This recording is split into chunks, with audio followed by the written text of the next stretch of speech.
You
can hear the computer that does that. That's still funny. I don't care who you are.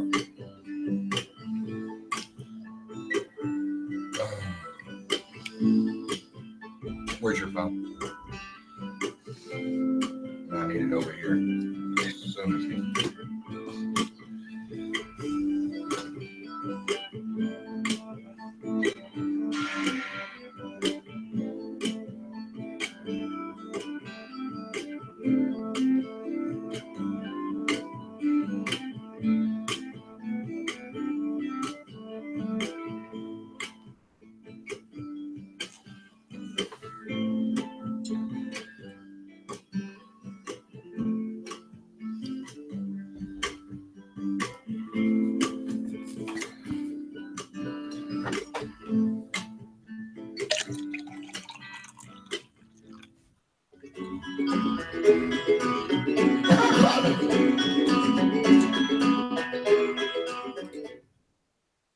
Morning, everybody. Yeah, you guys heard him say everything. Well, it's a early morning scramble for what is going to be an 11 o'clock phone interview with Ronan and Schneider, the trucking company, fingers across.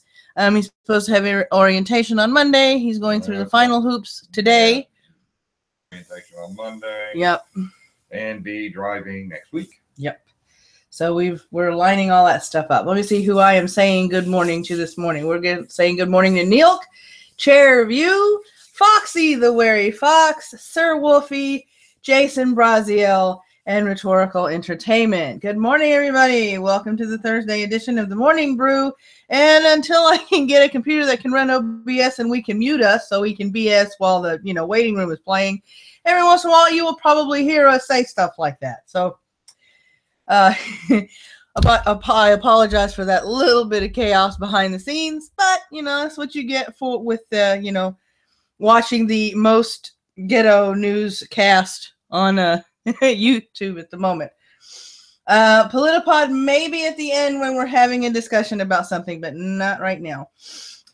We've got I have a little bit of a format, the word of the day format that we do, and then at the end I will probably invite a couple of people on to discuss views and stuff as to what's going on with the LVPD. But this is as of yesterday night, so this is what he had to say. Number that we are using today, 489. Of that 489, 317 have been discharged from the hospital. So the question is, Sheriff, you provided several different numbers associated with that, all the way up to 527. Now you've got to imagine we're dispersed across several hospitals. We're relying on internal communication of the hospitals to provide us accurate numbers. So that's ever changing. And additionally, hospitals receive patients outside of this event. So quite often, or hopefully not quite often, but often, some of those patients were double counted or they were misconstrued as event injuries versus other injuries such as car accidents. So today I'm comfortable in saying the injured number is 489. Deaths still remain at 59. I had told you 59 before, plus one being the suspect. That changed. Today it's 58, plus one, the suspect, 59. And it was the same reason that occurred before, as I explained. So hope you understand that. Nobody wants that number to go up, and by the grace of God, it went down. So that's a good thing. So today I'll provide you some updates on our investigation of the mass shooting Sunday night at Route 91. More than 100 investigators have spent the last 72 hours combing through the life of 64-year-old Stephen Paddock to produce a profile of someone I will call disturbed and dangerous. What we know is Stephen Paddock is a man who spent decades acquiring weapons and ammo and living a secret life, much of which will never be fully understood. He meticulously planned on the worst domestic attack in United States history. As many of you already reported, Paddock rented a room at the Ogden Hotel in downtown Las Vegas. This has been confirmed. Okay. Reasons that ran through Paddock's mind is unknown, but it was directly during the same time as Life is Beautiful. We have recovered evidence from that location. We don't know if it is evidence, but we have recovered items in video evidence. And I don't want, you know what, I'm using the wrong term. Evidence is not the term. We have recovered video from there to review Mr. Paddock's actions while he was there. Now, it's important for you to understand, this was not, the rooms were not rented by the Ogden. It was done through Airbnb by a private owner unknown to the Ogden. So we have very great cooperation from the owners of Life is Beautiful and the Ogden, and they're in full cooperation.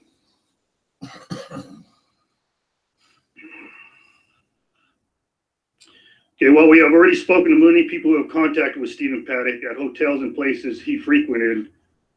We still have more interviews to conduct. Since Monday, there have been many questions for us to release a timeline, and today we have one. I want to point out the information previously reported on the time of the first shot was based on a CAD report. That's our computer-aided dispatch. That's what we do for calls for service. So that report is dependent on who a particular person calling in that timestamp. But what we have done through the review of body-worn cameras, we are able to pull it back to previously from 10:08 to 10:05. So Carlos. So I'm going to give you a chance to review that, and I'll walk you through each timeline. So at 10:05, the first shots fired by the suspect. This was seen on closed-circuit television from the concert venue. 10:12, first two officers arrived on the 31st floor and announced that gunfire is coming from directly above them. 10:15, the last shots were fired from the suspect per body-worn camera. So if you're looking at the math, 10 minutes. 10:17, the first two officers arrive on the 32nd floor. 10:18, security officer tells the LVMPD officers he was shot and gives the exact location of the suspect's room. Now you notice a minute delta there. Before they broadcasted it, obviously they were in a conversation with the security guard immediately upon them exiting the elevators. Between 10:26 and 10:30, 8 additional officers arrived on the 32nd floor and began to move systematically down the hallway, clearing each room and looking for any injured people. They moved this way because no longer hear the gunfire of the active shooter situation.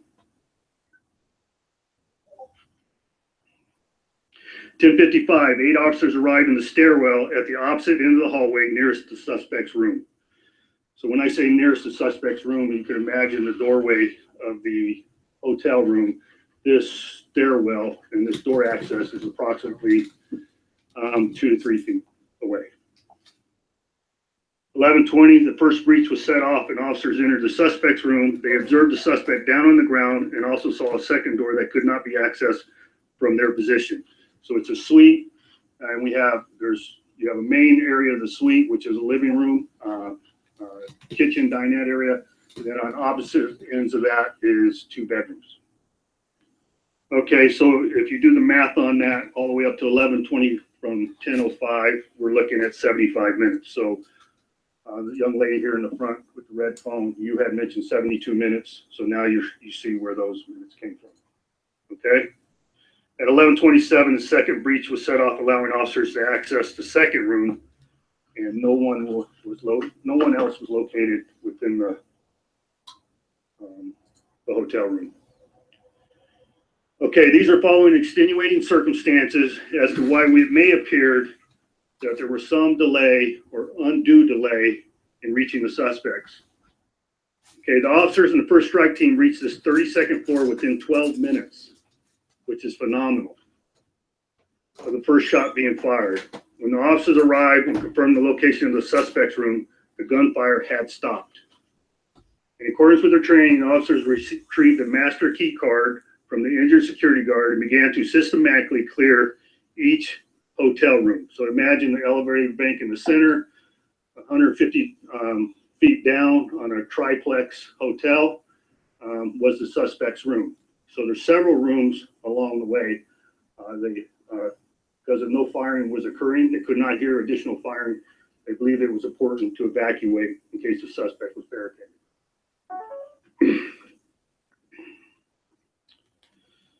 While the first strike team did this, the second team, made up of 2 K-9 personnel, a SWAT officer, and patrol officers, navigated numerous stairs wearing heavy tactical gear, carrying a large bag with tactical equipment, and holding rifles in order to have a closer position to the suspect's room. And that is within that stairwell and that doorway adjacent to the room I described previously. They attempted to secure the front doorway of the suspect's room, but as they entered into the hallway, they could see the room service card, and readily apparent on the room service card were cameras. So they pulled back and they waited for the approach of a full SWAT team. Keep in mind, this delay was not undue, it was purposeful, and no shots were being heard by the suspect at this point. Eventually, a plan was formulated, entry was made, suspect was seen laying on the ground. They encountered a closed bedroom door, which was locked, and they breached that door. Additionally, found no other suspect. Another investigative issue was cameras. Questions was presented about cameras and whether they were recording. We determined none of the cameras were recording. There was 2 cameras on the room service card out in the hallway. There was one on the peephole of the front door, and additionally there was a baby monitor camera placed in the general family area of the hotel room. None of them were being recorded. One thing I left out was the initial approach, and they looked out in the hallway. When they observed the cameras on the room service card, it was obviously there was several rounds discharged through the door, and through the blast of the bullets through the door, you could actually see a weapon through those openings in the door, but no suspect was seen. And those rounds were the strafing rounds that he put through the door in order to shoot at the security guard.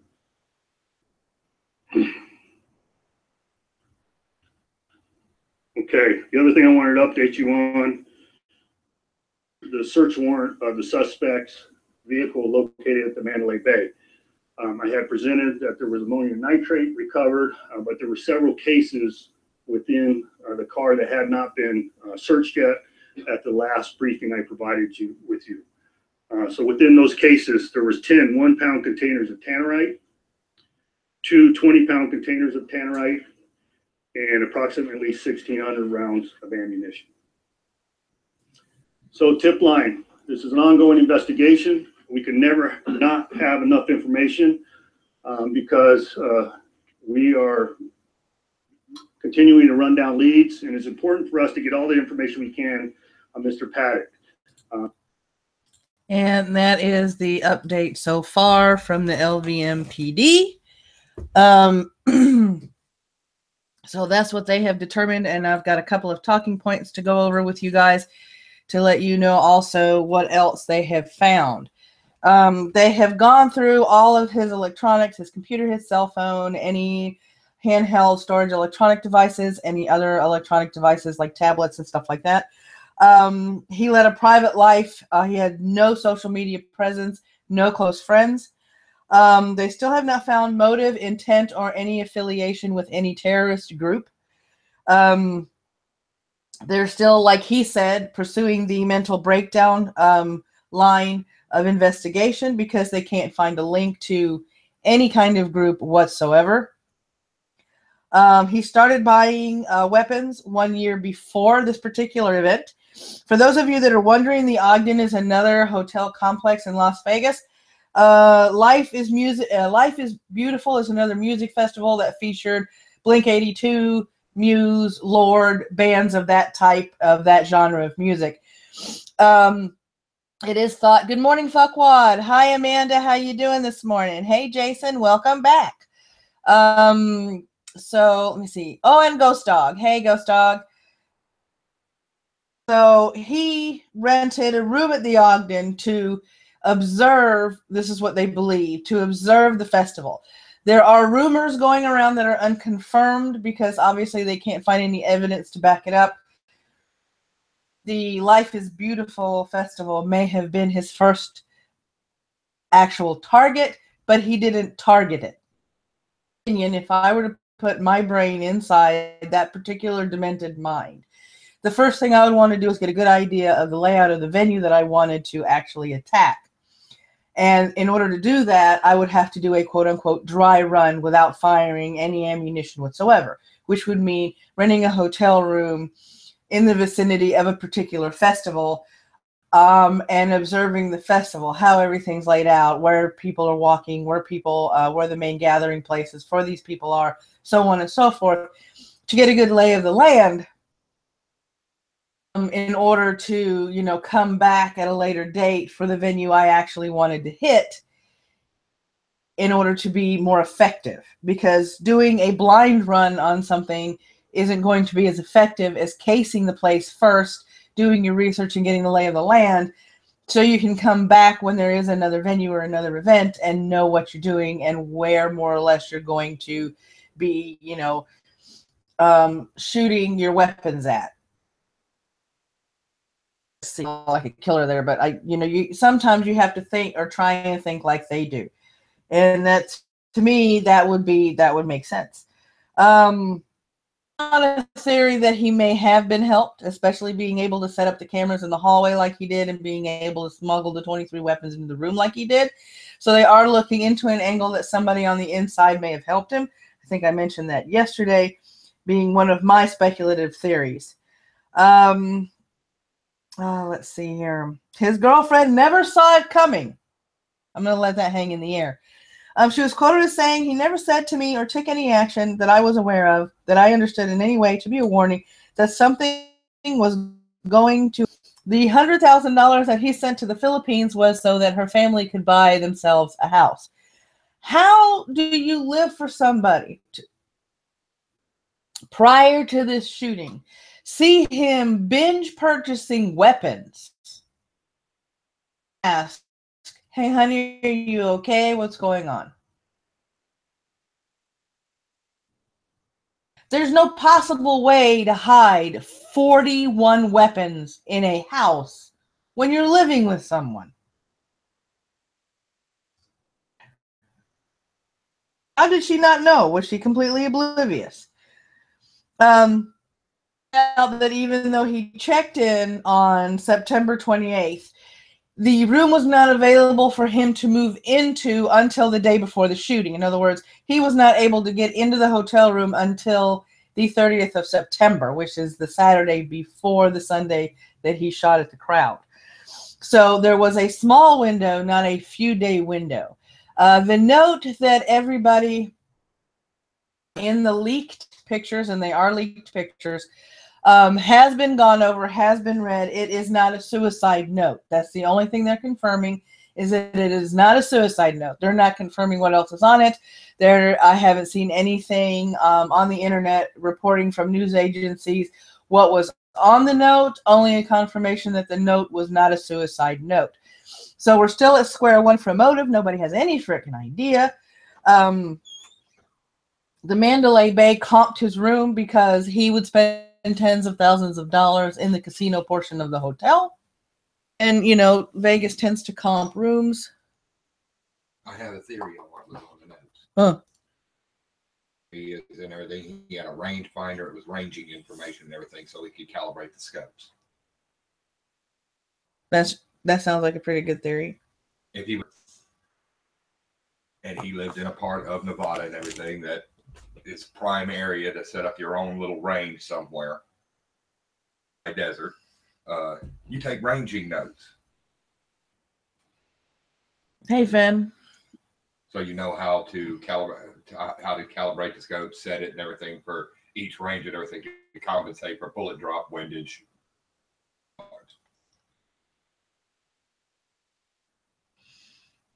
Yeah, that's my theory. Okay. Wait for my phone call. All right. He was 64 years old, and a lot of the FBI profilers say that it is normally the pathology of a much younger person to have this sort of mentality and to be prone to do a mass shooting of this type. This guy learned that much marksmanship in a year. Now, remember, that was just a theory, that what was on the note was, you know, range notes, as Ronan said, and that's just his theory. That is merely speculation. Finn. Hey, Finn, did you talk about how this was his plan B? I did mention the Ogden because they mentioned the Ogden in the press conference and the Life is Beautiful Harvest Music Festival. The police did not confirm that that was a possible first target. Reported as a first target, Finn. I reported it, however, as a possible dry run without any shots fired. Yeah, hypothesis. Old is normally for a cause. Yeah, the older people usually do things for a reason, but the odd thing about this is the fact that they still haven't found a motive. They're combing through every bit of electronic equipment that he had, computers and tablets, cell phones, and everything, and they can't find a manifesto, a letter, a note, a hint, not to suggest a motive. I'm getting to that. I'm getting to that. Hang on. I got something in my eyeball. No. Switching to my Twitter. All right. This is what was brought to my attention from our very own Foxy in the live chat. According to Breaking 911, so I have not been able to confirm this. This is from a breaking news site. It says that Vegas attacker uses a hotel room to spray massive aviation fuel tanks with bullets. Rounds did not penetrate the barrels. So I'm going to be looking into that angle to see if there's any sort of confirmation, because if those barrels would have gone off, there would have been far more casualties. I'm glad there was not. They will not confirm anything. Oh, it was not a dry run. He could not get the rooms he wanted. Well, the only reason I was thinking it was a dry run is you don't do to plan it. To me, if you're going to premeditate it, plan it, think about it. The first thing you have to do is a dry run. Rent the hotel room, buy a venue, an earlier venue, get the layout of the land, the crowd, where the crowds are going to be gathering the most, the highest concentration of people in what parts of this particular festival. That way you have an idea when you come back and you do it for real with live ammunition. That is why my theory is that it was a dry run, because the cops are not confirming that that was a first target. So to me, it's more viable as a dry run, because I haven't seen any viable source fact that, and I close this thing when I have more stories to read. Here's more bloopers on this show. Okay, let's see here. That's the only reason I'm saying it's a dry run. Amanda. He was mentally young. He was raised in privilege. They had money and whatever they wanted. He never had to grow up or understand responsibility or empathy. His brother's interviews show this much. Yeah, I've seen a couple of his brother's interviews. I mean, I'm inclined to agree with you a bit. Let's see. S. Brewer, I believe this has all the hallmarks of a false flag. What do you mean, all the hallmarks of a false flag?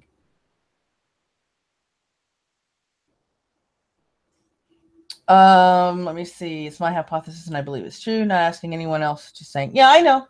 I mean, you know, this is going to bring things like this, incidents like this, bring out hypothesis, thought out ideas, and brings out the tinfoil conspiracy nuts, because the conspiracy theories are already, some people are already calling this tragedy a hoax.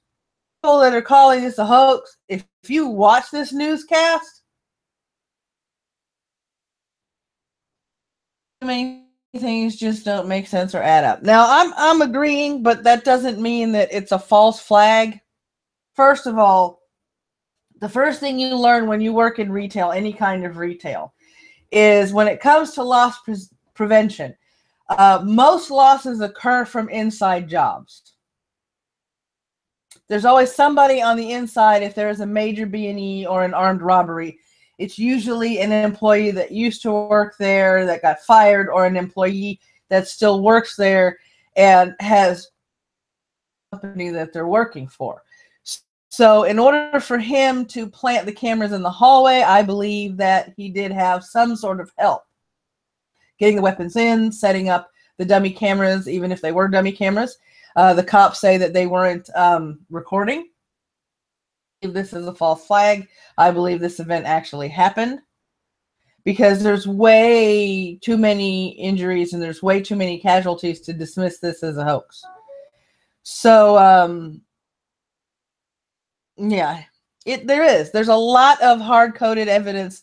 The only thing that we can't find is a hard motive. We haven't down yet. Amanda Wolfchild, I didn't see any of the crisis actors in the news coverage that would make you think false flag or false news coverage of the real event, depending on how you look at those things. Yeah, I don't think it was either. The only reason things probably didn't add up is the lack of information. Yeah, and they're still questioning. They're still double checking. They want to make sure they have all their I's dotted and their T's crossed, because this is a high profile case. It doesn't have to be a famous person that died for it to be a high profile case. Tragically enough, it does take a massive loss of life in order to make a case a high profile case. So they want to be very careful. They want to maintain the chain of evidence.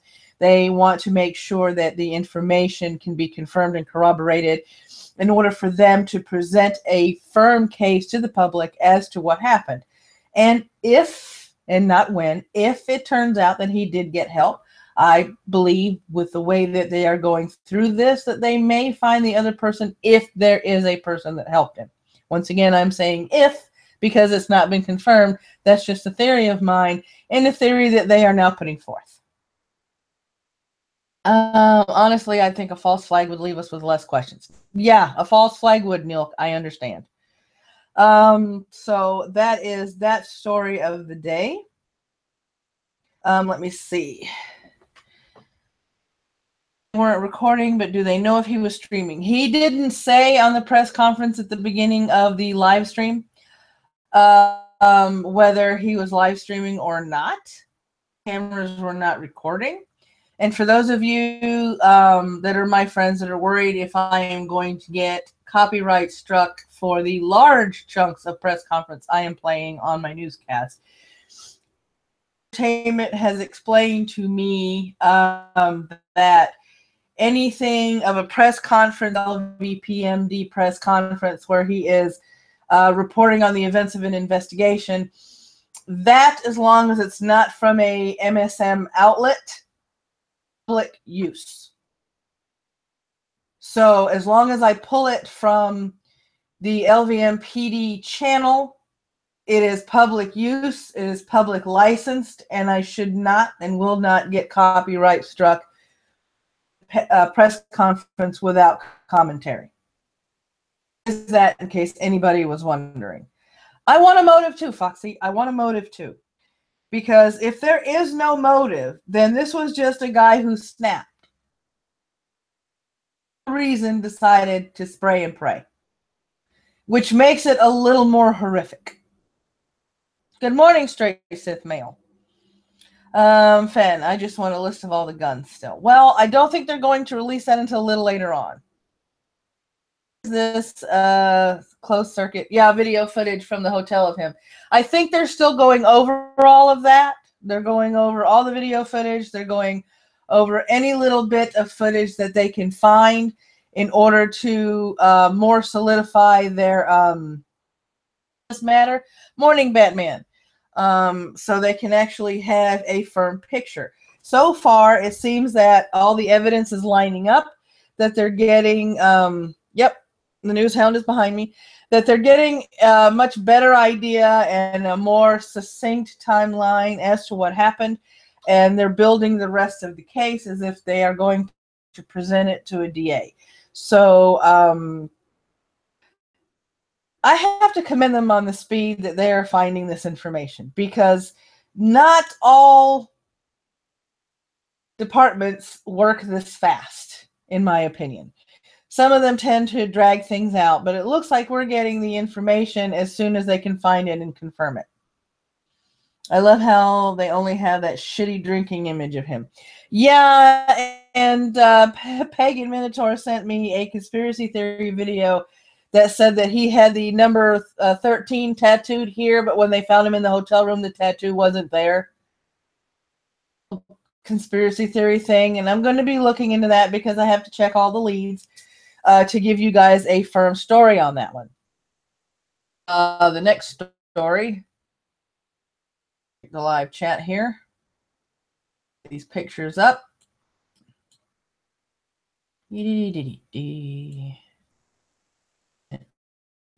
Wait till I have a computer that runs OBS, so I don't have to just. All right, so there's a picture from Iraq. It's retaken northern town from Islamic State. The Prime Minister stated they have retaken Hawija, which is a northern town and used to be state's stronghold. So they have taken another stronghold. Iraqi forces have been driving out the Islamic State since 2014. They declared a victory even though they're having a problem with the Kurds now who want independence. 90% of Kurds voted in favor of independence in a referendum. Baghdad is rejecting that referendum. And they will fight Iran, so that's going to cause a bit of a problem. Macron can't keep his mouth shut about the Iraqi Kurd situation. He's calling for a reconciliation. September 25th, Iraq's parliament called for a harsh response to the referendum and the results of the vote on the referendum. Even though al-Abadi has ruled out military response, he said if the Kurds decide to answer with force, then they would respond in kind. So even though they are not going to roll in there with military, supposedly, they will defend themselves if the Kurds decide that they are going to get militant. So that's what's going on over there in Iraq. The last story of the day is about It's sort of an ice shelf, only freestanding.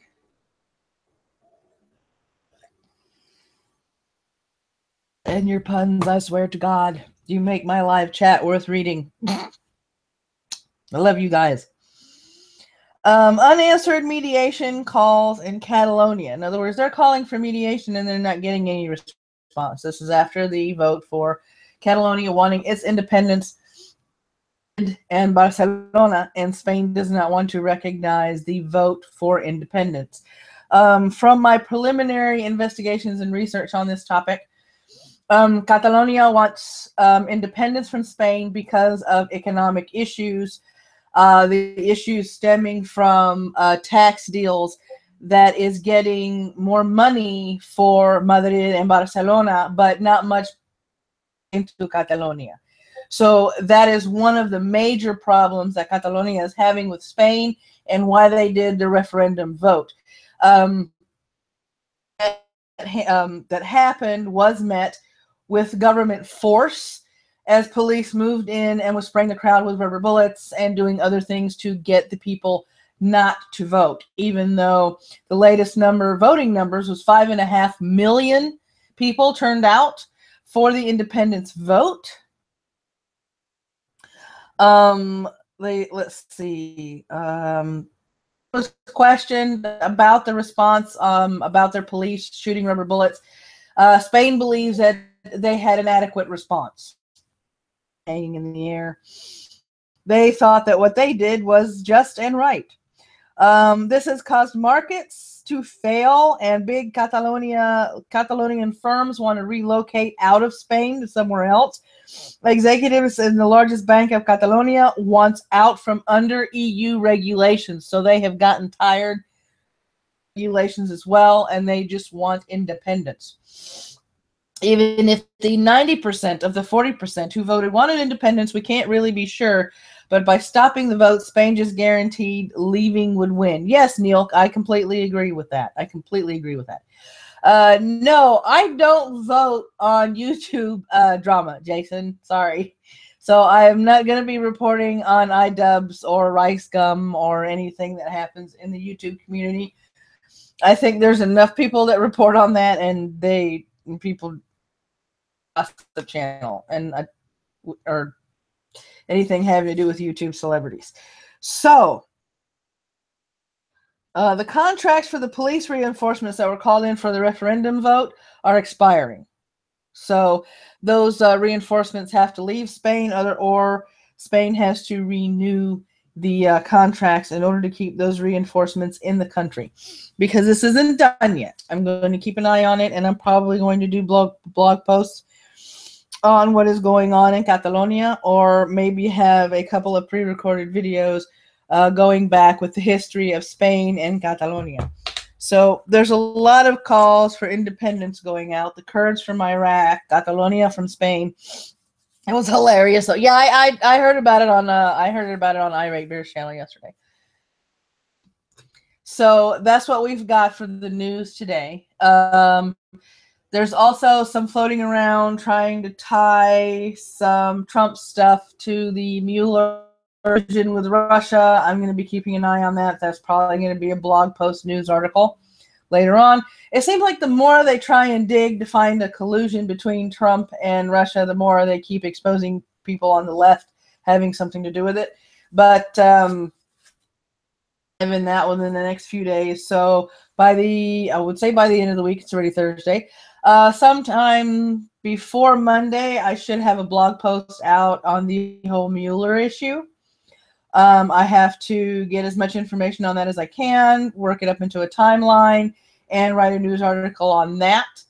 Hopefully by Wednesday, I will either have a video on Catalonia and Spain out, or another blog news article on that particular issue at hand. Fire and Fury postponed until further notice, because I have to do the part 2 of the Fire and Fury live stream, which is the history of China and North Carolina. Yes, North Korea. Sorry about that. As far as their diplomatic relationships, how China has helped North Korea in the past circumvent sanctions and imposed by the United Nations, and why they aren't doing that now. So Fire and Fury Part 2 is going to be about China and North Korea, to give you guys a heads up. Taken 11 hours to confirm Trump had no Russia ties. Yeah, I know. But, they're going to keep looking, because they didn't want him in office. And I don't think they're going to let this go anytime soon. And the longer they drag out trying to find some sort of link to the collusion, the more they're going to show how ridiculous they are, and the more they're making a case to continue voting conservative. And there goes a little, now I remember. Okay, because this is ridiculous. This is fucking ridiculous. They didn't do this when Obama was in office. They're doing this because they didn't want Trump in office. We all know this. We're not dumb. Not in the least. Let's see. What do we have for recommended videos? Let me back up my Evernote. Click on my descriptions for the day.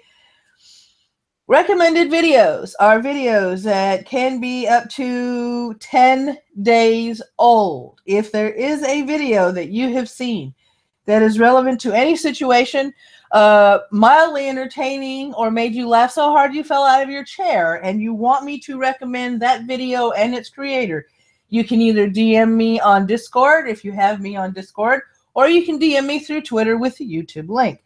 You will get credit for submitting the recommended video, and the person who made the video will get shouted out on the show. So that happens there. Let me see here. Let me scroll down. Today's recommended views, Bloodewing. Bloodewing wants to open up start up a new channel where he reads children's books. The title of the video is Test Idea for a Possible Children's Channel. Please go check that out. Give him feedback. And if you believe that he would make a really good storyteller, please let him know in the comments, because it is an idea that he's mulling around in his head. Video number 2. This video had me in stitches this morning because everybody was talking about it when you know, Susan did her video. Susan in her video. Chris Raygun, Demonetized. We have the cure, which is a response to Susan, whose last name I can't frickin' pronounce, the CEO of YouTube's, you know, how to make a YouTube video, or advice for YouTube videos, or whatever the heck the name of that video was, which, by the way, now has 54,000 dislikes, which I thought was funny. Okay, third video to recommend. These people do have a big following, but I don't know if too many of us know about these people.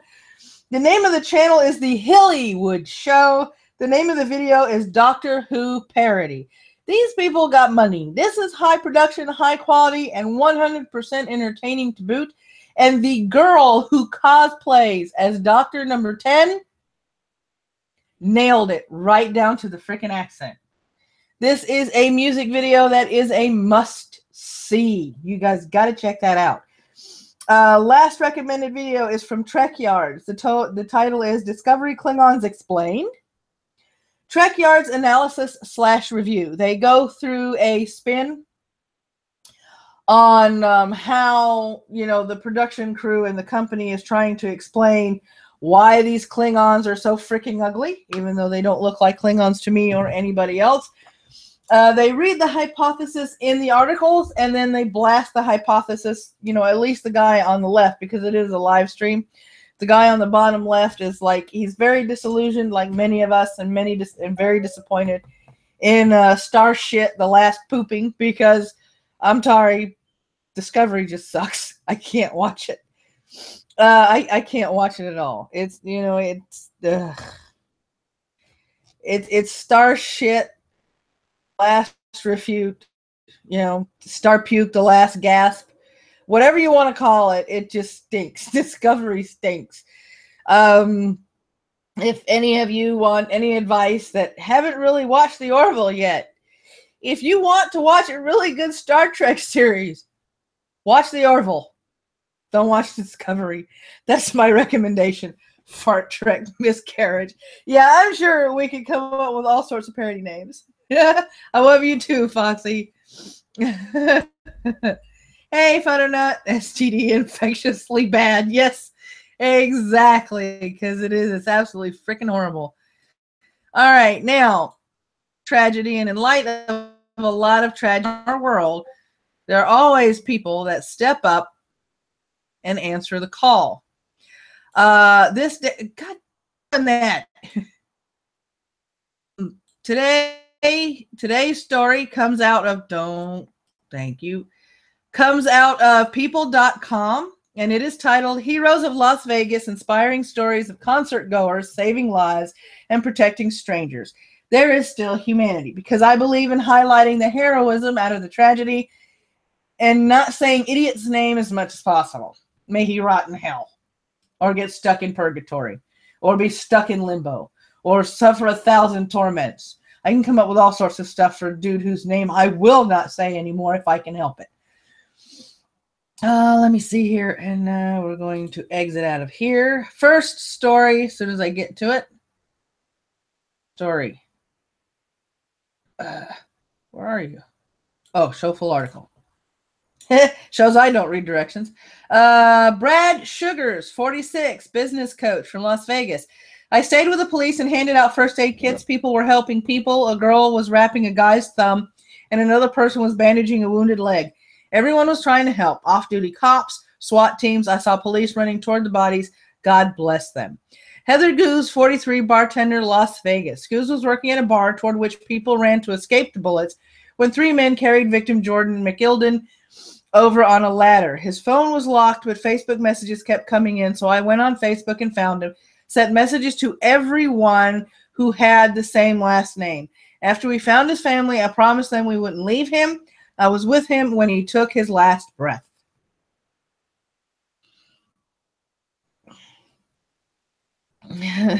Lindsay Paget, 29, entertainer, Las Vegas. After the gunfire, Paget and her friends ran to a nearby airport hangar where they hid until they thought it was safe to leave. We didn't hear gunshots for a little bit, so we were like, all right, let's go. We got back to my truck. We just see all the people all over the road, and this guy says, we need your truck. And I said, put them all in. There were 4 people in my back seat and 4 more who were shot lying in the bed of the truck. People had fingers in their wounds. Dean, 31, Las Vegas. Dean arrived on the scene to find the injured and dead and dying tagged according to their injuries from green, minor, to yellow, non-life-threatening, to red, life-threatening. We had to take the red tag patients first, but it's not always easy. There was a man tagged in yellow who said, I have a new baby, please save me. You have to understand that yellow red really fast. They're all losing blood. They're in pain and going into shock. We're just trying to save as many lives as we could. The night was endless, and when it was over, I hugged my partner and cried. Oh, cool. A medic vet. Neat.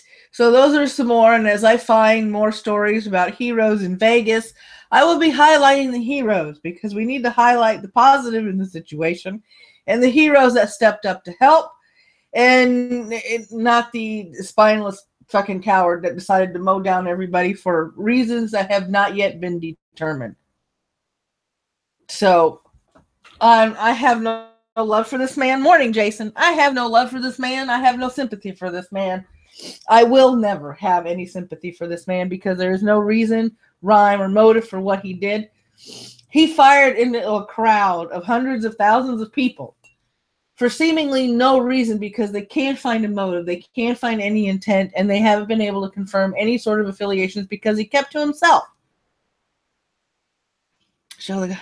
If you can find that story for me, link it to me, and I'll probably put it on tomorrow morning's show. For those of you that don't know, I have not been monetizing these newscasts because I have been covering the Las Vegas issue.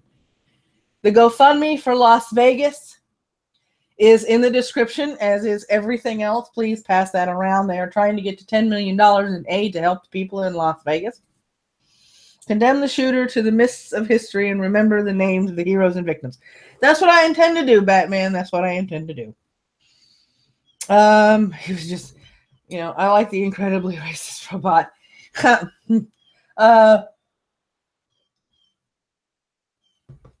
There are people. I actually had to smile yesterday because Paul Joseph Watson put a picture of the person who I talked about the morning before yesterday that saved 30 people to try and break the left's narrative that only white people got shot at, because the person that I read about that got shot in the neck after he saved 30 people was a black dude. I'm going to let that little piece of irony hang in the air for the left. It's not just, okay, any regressive left people that are brave enough to click on my newscast. Not all country music aficionados are white, backwoods, and stupid. Not all people who like country music are redneck and come from the South. Just letting you know.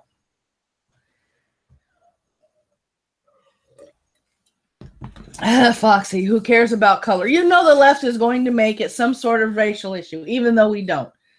It was a tragedy, plain and simple. 58 people died, plus the shooter who killed himself. Now, if it does come out that it was If it does come out that it was intended to be a murder-suicide, he should have started with himself and saved everybody else the trouble. Because that is my philosophy on murder-suicide. You want to commit a murder-suicide? Start with yourself, save everybody else the pain and grief. Just put the pain and grief on your family if you're hell-bent on killing yourself, but don't take anybody with you. That's my 2 cents. There's so many things that's fucked up about what happened and what he did. Because, I mean, there's questions that I want answered, okay? Number one, just like Foxy says, what's the motive? Everybody's looking for a motive, a reason why. How did he attach those cameras? Was there any surveillance cameras in that hallway, in that hotel casino? Because hotel casinos are synonymous for having cameras everywhere. Everywhere. And if there were cameras in the hallway, why didn't they see him putting cameras on the catering cart? Why didn't they catch him smuggling these guns in? Now, some people would say, well, you know, you can break up the weapons. Some of these weapons break up rather small in components, so you can walk into a casino and not be spotted. It was 23 weapons, rounds of ammo, and bump stocks in these bags. It was more than one bag. How many men do you know take more than one bag to a hotel room when they're only going to be there for a few days? I mean, this is my brain. This is the way my brain thinks. This is the way my brain functions. And Tamarite, yeah. It was in 10 suitcases that he brought it. Exactly, my question. 10 suitcases. What man do you know going to a Vegas casino to go and supposedly gamble and be there for a few days is going to bring in 10 suitcases? 10 suitcases. That wasn't suspicious? Tell me that was not suspicious. There's so many things this casino dropped the ball on, in my opinion. And that's a major one. He was one guy. You comped a room for single occupancy for one guy. And he brought in 10 suitcases? 10? And nobody said anything. No red flags went off in anybody's brain. No alarm clocks went off in anybody's mind, because that would have been a red flag for me. And I'm not security. I'm not a police officer. I'm not law enforcement. I'm not an investigator, and I'm not military. 3 at a time on different shifts is how I would do it. But still, Fen, you're one person. Think about it. You're one person. You're a dude. Common sense would say that if you're only going to be there for a few days and you're a guy, you're not going to walk in with 3 suitcases. They didn't say anything because he was a high roller in Vegas. That could be part of it, Chair. That could be part of it. I think, I think he had inside help as well. And finally today during the press conference, or what I've been reading on articles, is they finally believe that he had inside help as well, that he had somebody helping him. He had to have help learning weapons as well. Yes, he did. I mean, you know, they found, I believe it was 12 bumps and 23 weapons, anywhere between either 223s or 308s. And I think he killed himself. I can't figure out what he killed himself with, but I think he killed himself with a pistol. I keep gleaming over that part because I don't really give a shit. Now that he's dead, that part is pretty much resolved. Now we don't have to waste money keeping him in jail until a trial because he killed himself. So that part of him is, you know, out of my mind. I would bring my stuff in a grocery bag. I should be more reason to why. Yeah, I mean, I think, you know, there's so many. If you read mystery novels like I do, there's a lot of questions unanswered. You know, how did he smuggle this much crap into a hotel room without somebody helping him? Were there cameras on the floors pointing down the hallways that casino security had installed? If the answer to that is yes, then how was he able to tamper with the food cart outside his room in order to install 2 cameras on that cart? Whether or not they worked at this point to me is irrelevant. How was he able to put those on the cart without anybody in that security room seeing him do it on camera?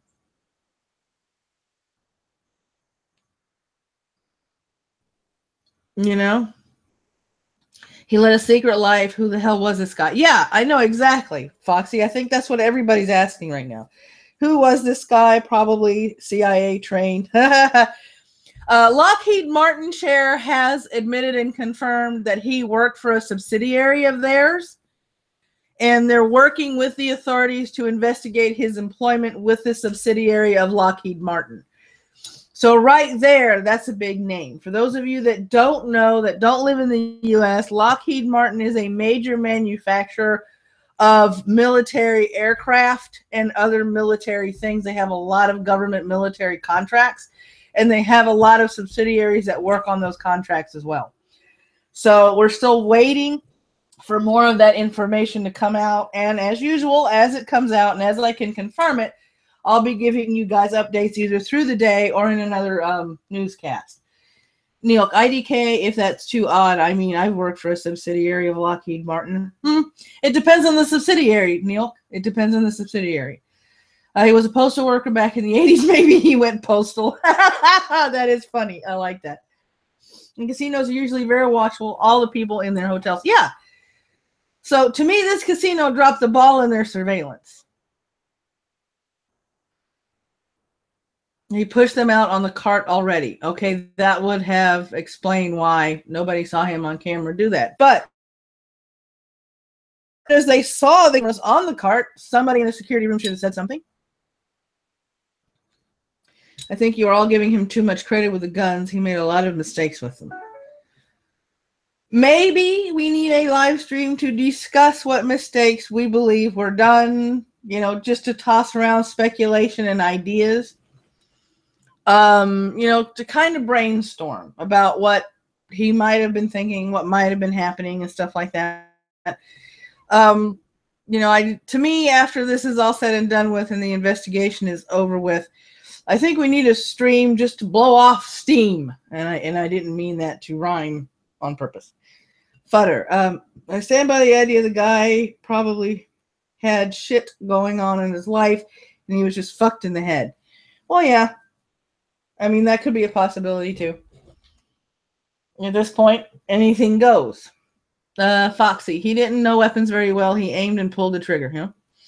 Morning, Hellbound. How can his girlfriend not know what he was up to? That's what we discussed earlier. I mean, if you're as close to somebody as supposedly she was to him, why didn't you see the signs? Because there are signs. There's subtle changes in emotions and reactions that only somebody close to him would have picked up. His GF from Village. No, she means beforehand, Chair. She means beforehand. She says she didn't. She was sent away a while before. Well, he started buying these weapons a little over a year ago, Ren and Hellbound. So she was with him before she left the country. She was watching him, is a suspicion, purchase all of these 42 weapons and not say a word and not be suspicious and not ask him about what was going on if he needed to talk, you know, if he felt that, you know, something was. I mean, you go from no weapons to 42 weapons in a little over a year and your girlfriend is not going to consider that an alarm bell? I would. I most definitely would. You know, it was $100,000 in order for her family to purchase a house, Chair. $100,000 for her family to purchase a house. Futter, not everything is terrorism or political. Exactly. Not everything is. It's like I said, it just could boil down to he had a mental breakdown. He completely snapped and went ballistic. No pun intended. But that, in my opinion, would make this event even worse. Because that means it is a chaotic and psychotic random act of violence. Yeah. Aggressively unfriendly. Like, you know, a really pissed off hermit. Like a really pissed off hermit. Yeah, I reported that yesterday. Hopefully the families of the victims sue the hotel for negligence. Well, they have to be able to prove negligence first. And that will have to come out in the wash and the further investigation and the further evidence that they uncover. Because if it is uncovered that they were negligent in their vigilance of this particular person, then yeah, they can be sued. But there has to be proof of hotel staff negligence in order for these people to be able to sue. What I think we might be seeing, no, I'm not saying snap for over a year, Foxy. I'm saying that, you know, he bought this hotel room and moved in because by then he had already had enough. I heard he was a former accountant. I thought of the Falling Down movie. You know, the one guy dredges it. Yeah. He's been a lot of things. He's also management of several properties, so he's not poor. You know, I'm directing your hate and anger at a target. Yes, you are. See, this is why finding a motive for this guy is difficult. His name pinged in background checks 42 times in a year. That should be an ATF visit at the very least. Yeah, I kind of agree with that. I mean, you know, especially with the events leading up, I mean, they let it go. I mean, he passed the background checks. There are people, as we were discussing in my Discord, that are avid weapon collectors. There are some people that have upwards of 60, 70 weapons in their home for collection purposes. They get them at gun shows. They get them at auctions. They buy them at Army surplus stores. Not necessarily to fire them, but some of these antiques are just for show, for collection purposes. Some people buy a few rifles for hunting purposes. There's many different reasons that people buy more than one weapon or 3 weapons for a home. But 42 weapons in the space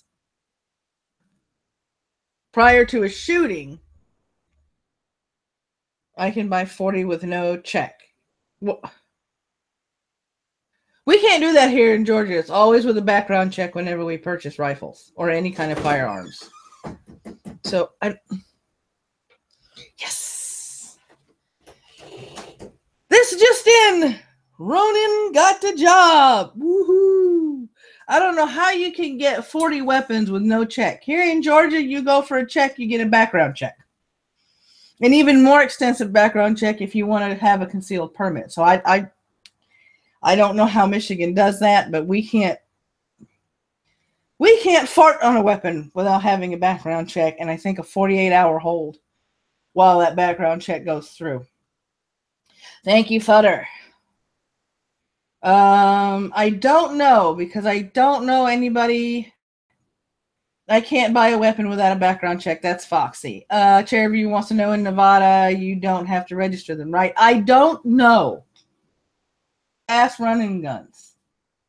No check on long guns here at all. Wow. That's in Michigan, right, Fen? Oh, yeah. Yeah. It's a $10,000 sign-on bonus. We get $2,000 45 days in, $2,000 90 days in, $2,000 180 days in, and then $4,000 after on my 1 year anniversary. Oh, wow. Yes. $10,000 sign-in bonus. Thank ya. We are on our way out of this dump. Believe it or not, sooner or later, you're going to see different digs around here within the next few months. So they're also paying him a $10,000 sign-in bonus. So if I remember what he said correctly, 15 days from now, he's going to get $2,000. 90 days after that, another $2,000. And I think another 30 days after, I might have gotten these last two mixed up, another $2,000. And then after he's been there a year, the rest of it in a lump sum of $4,000. In Kentucky, you don't have to get checked at all. I think this is, okay, this is where I have to say that all these gun laws have to be Even across the board. Yes, somebody's getting a computer. Thanks. Yes, it has been one hell of a struggle. Thank you, Brewer. Thank you, Chair. Thank you, everybody. Yes. It has been a long fought battle in this house amongst everything you see in the background.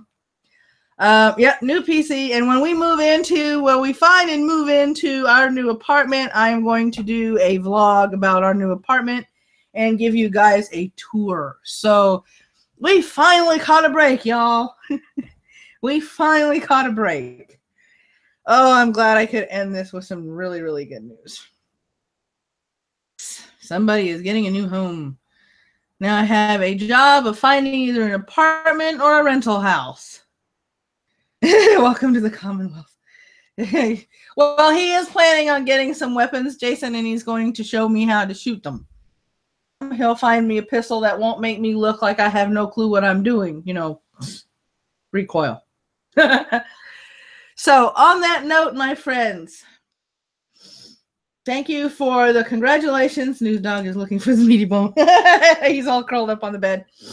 Yeah, because in our new place, and I'll key you in on this, there will be an office dedicated. Thank you, Omegon. There will be an office dedicated to my stuff and a room dedicated to his, so we can actually live stream with separate equipment without echoing. And also there's going to be 2 cams, since I'm going to have a new computer. One will be on me, and one will be on the mighty News Hound that everybody likes to tune in to watch. So there will be a News Hound cam when we move into the new place. So be on the lookout for that. That reminds me. And oh, wait a minute. I have something for you, Omegon. Here we go. Let me see if you get a kick out of this. I kind of rigged my Nightbot with some smart-ass responses. If he pops up in the chat here. There he goes. Yeah. I hope you like that, Omegon. Here we go. What? Training is 5 days. Uh-huh. I pay $100 a day for training. Okay. Not a problem. In El Monte, California. You're going to California? I'm going to California. Ooh. And I know you will survive because you have SJW protection. You have the shield of anti-SJW about you, sir. This Plus 3 shield. This will be going with me so that I might communicate to the sane and normal people. Are they going to pay you per day? Okay.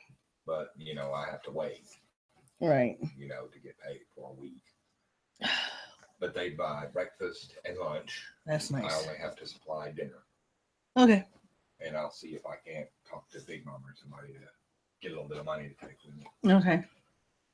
Oh. California. I'm on hold right now so I can speak to the medical staff so we can set up my screenings and stuff. Okay, cool. And she's getting my itinerary ready.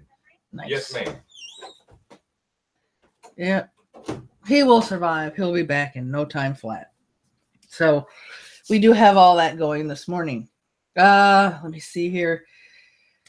Oh, yep. I not only do my PayPal link in the live chat, I also throw it out there on Twitter because a lot of these things are getting demonetized, and I have not monetized any of these newscasts all week because I have been talking about the Vegas thing, and I don't feel that it is prudent to monetize in the wake of such a tragedy. There are other ways to support me. You can click on my website and become a patron through any of my PayPal link tiers. You can visit my shop and buy a piece of handmade jewelry.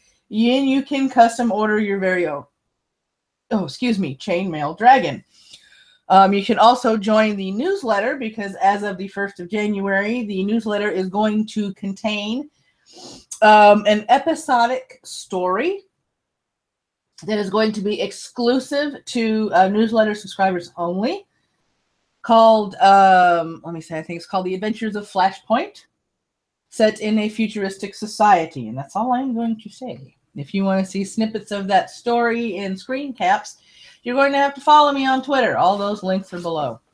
And as I like to say to you lovely people, May your coffee ever flow. May your caffeine be ever strong. I think it's in Almonte, I think is what he said, Jason. May your caffeine be ever strong, and may you have a thoroughly wonderful Thursday. Ciao, or see you guys in